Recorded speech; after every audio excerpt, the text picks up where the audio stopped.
Salutations everyone, this is Brentron D. I'll be bringing you a quick tutorial on how to use MSI Afterburner to capture your gameplay on your PC. So first you want to go to this URL. I'll link it in the description. So once you're on this page, click on the download link right here. And once you do, it should come as a zip file. So double click on the zip file and extract MSI Afterburner setup. Once you've done that, double click on the installer. Go through the installation process. Now the reason why I pick MSI Afterburner over Fraps or DxTory is because I found that it performs better, there's less drop in FPS, and the best thing about it is that it's free. Now on this page, you don't want to run MSI Afterburner just yet. Finish and close out of that window. Now you want to go to Start, All Programs, MSI Afterburner, and MSI Afterburner on-screen display server. Now it starts minimizing the tray, so click on it, and this is the settings page.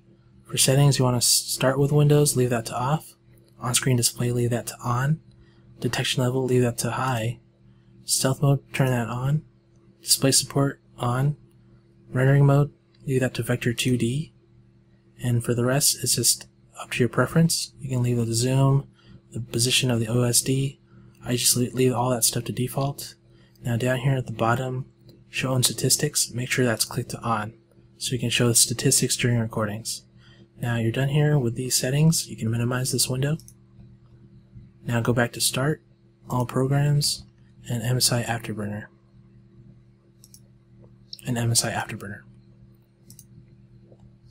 Now this is the main GUI of MSI Afterburner. It shows you graphs and allows you to overclock and underclock your graphics card. But for now, we're focused on settings. So click on that. Brings you to the General tab. You can leave most of these default. For general properties, I like to start it with Windows and start it minimized. For fan, you can leave that alone. Monitoring, you can leave this first part alone. In the middle are various statistics, which you can show on your OSD. So if you want to enable frame rate, you make sure it's checked, highlight it, and down here show an on-screen display. I'll do the same for memory clock and core clock as well. Now these are how these statistics will show in the OSD. If you want frame rate to be on the top, highlight and then just drag to the top. There you go. Onto the next tab, on-screen display. I leave the hotkeys alone. I like to have the OSD on at all times. For display properties, I like to show the system time. And for this one, this is important. If you don't want to show your OSD in your screenshots or videos, uncheck this. But for now, for demonstrative purposes, I'm going to check it. And moving on to screen capture. For the hotkey, I like to set that to F9. For screenshot format, I like JPEGs, and with this you can set the quality. Now for the screenshots folder, I like to set to a different drive. I'll explain this in a little bit. Moving on to the video capture. For video capture, I like to set the hotkey to F10. Video format, I usually set to default. You can set to uncompressed, however the files will be extremely large. So most usually set it to MJPG compression. For quality, you can set the quality of this bar right here. You get higher quality, but you need a more powerful computer. So for myself, I usually set it to 100% quality. For frame size, this means if you want to record in full resolution, you set it to full frame. If you want to set it at half resolution, you set it to half frame, and so forth.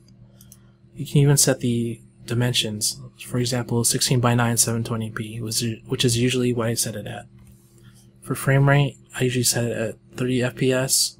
Most sites like YouTube, they accept videos at 30 FPS. If you want, you can even slide it up to 60 FPS. For now, I'll leave it at default. For frame rate limit, I usually disable that. Unless you're having problems, this is probably the last resort.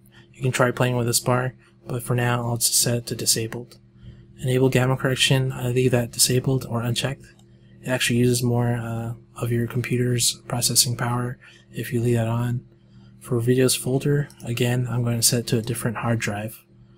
Now the reason for this is because I want a separate hard drive just dedicated to processing the video, recording, and all that stuff. If you don't have another drive, it's okay to set it to your system drive, but keep in mind that you get better performance from your recordings if you set it to a separate drive from your system drive. Now these options at the bottom, you can leave them default.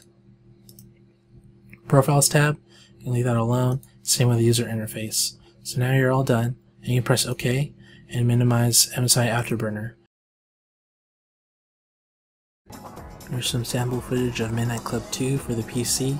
As you can see, there's just stats at the top left. Again, you can disable that in the options. If you guys have any questions or suggestions, feel free to leave a comment.